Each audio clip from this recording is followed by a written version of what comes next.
Hello and welcome to Johnny English. So I'm at home today and it's time for my latest video. Now, as a language teacher, I'm always looking for inspiration. I'm always looking for subjects and themes to talk about. And I started a subject a couple of weeks ago and last week connected with emotional instability, and so I thought I could continue this subject. Now, one of the main reasons is because I work with many clients and a number of them work in the field of mental health, and they are constantly asking me about what does this word mean, what does this expression mean, how am I to understand this particular phrase.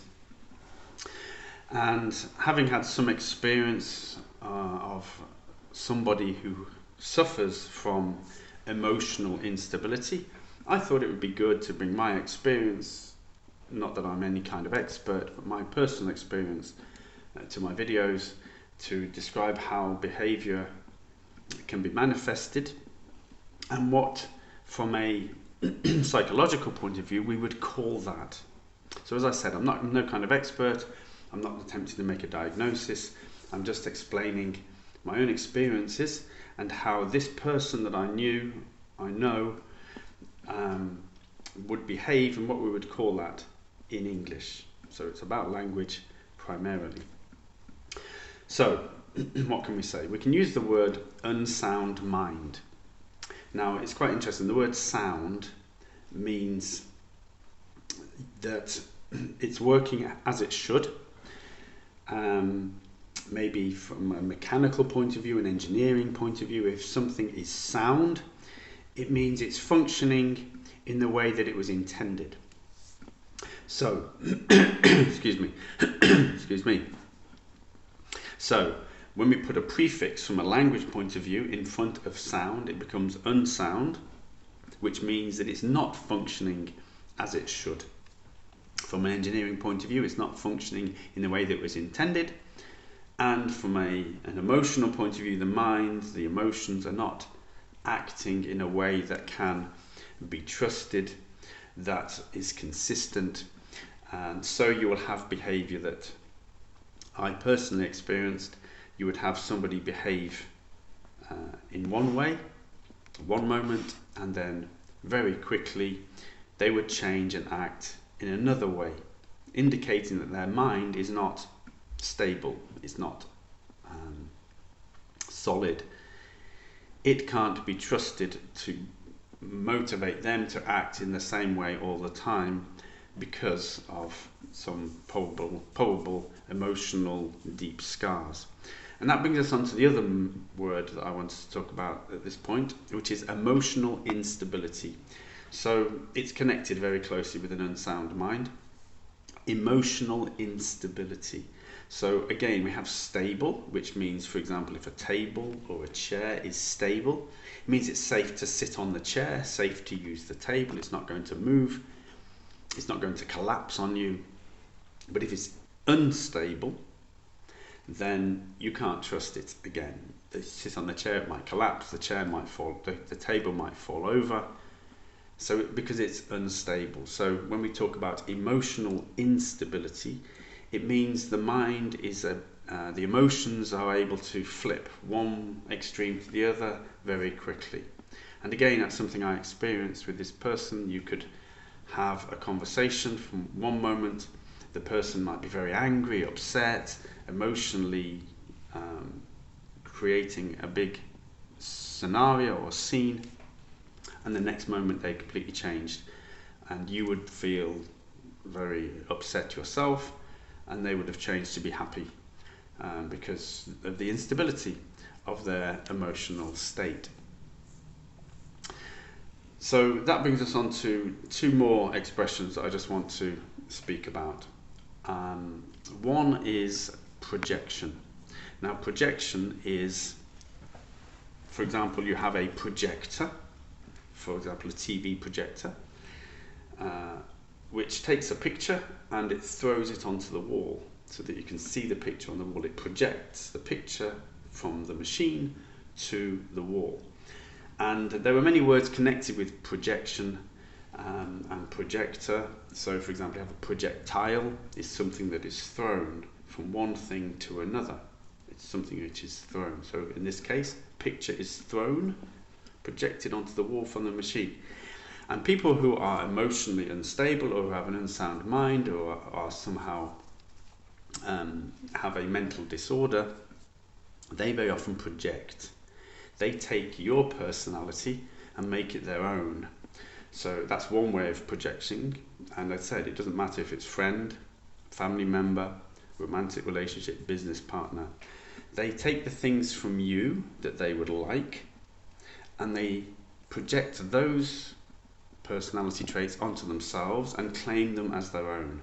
I am this person. I love nature. I love this particular region, whereas before they might have hated this particular region.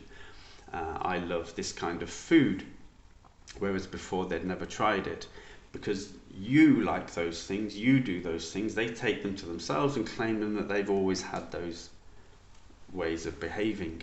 Or they might take negative personality traits of themselves, maybe sarcasm or maybe dislike of certain people or things, and they take those things and they put them onto you. They project them, throw those personality traits onto you, and therefore you then become unpleasant to them because they've taken their negative feelings or their negative behaviors and they've projected them onto you. So it works both ways, and that's what projection means. Takes this something from one place to another, like a picture from a projecting machine onto the wall to watch a film, or from one personality to another, claiming the good parts of you and giving you the bad parts of themselves. And again, that's something that many people have experienced. I myself have too. So it's a kind of borrowing of your personality somehow, your identity, and giving you theirs because they don't like it or they don't like themselves. And all of this, emotional instability, unsound mind, mental disorders, projection, all of it creates what we call a persona. Now this word is an ancient word. It's from basically means mask, and a persona is good in some contexts. So for example, actors, they create a persona, and because they're able to be a different person, it's good. They're a good actor, and very often we praise these people because they're able to project a different personality, project a persona. They're able to create a false image of themselves.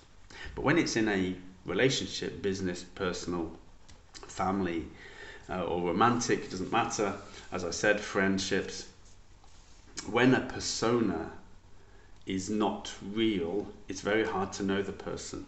So for example, I'll give you a very specific example. The person I know would speak about their child in a very negative tone. They wouldn't like them to be around. They couldn't wait for them to leave home. They would even suggest that they would like to give the child away to parents or to the parents' the child's other parent. Anything but be with the child, even suggesting that people who aren't connected to the child look after them.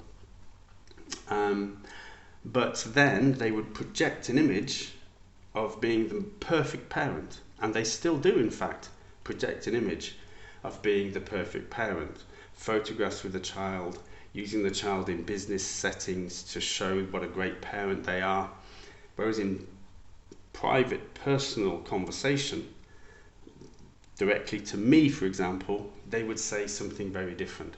So this is creating a persona, something they wanted other people to see, because that's what everybody knows, that being a good parent is a good thing. Whereas in reality, their emotional instability made them exactly the opposite. They needed to project a persona, an image, something that wasn't true, so as to make other people believe they are a certain way as a parent. So it's quite a long video. Thank you for watching. Hopefully you watched it all the way through. We've had unsound mind, we've had emotional instability, we've spoken about projection, and we've spoken about persona. All very useful words in the field of psychology and psychiatry. Again, I'd like to say I'm not an expert, I'm not pretending to be, I'm just giving you language that would be used in connection with such conditions. Thanks for watching. Please tune in again next week.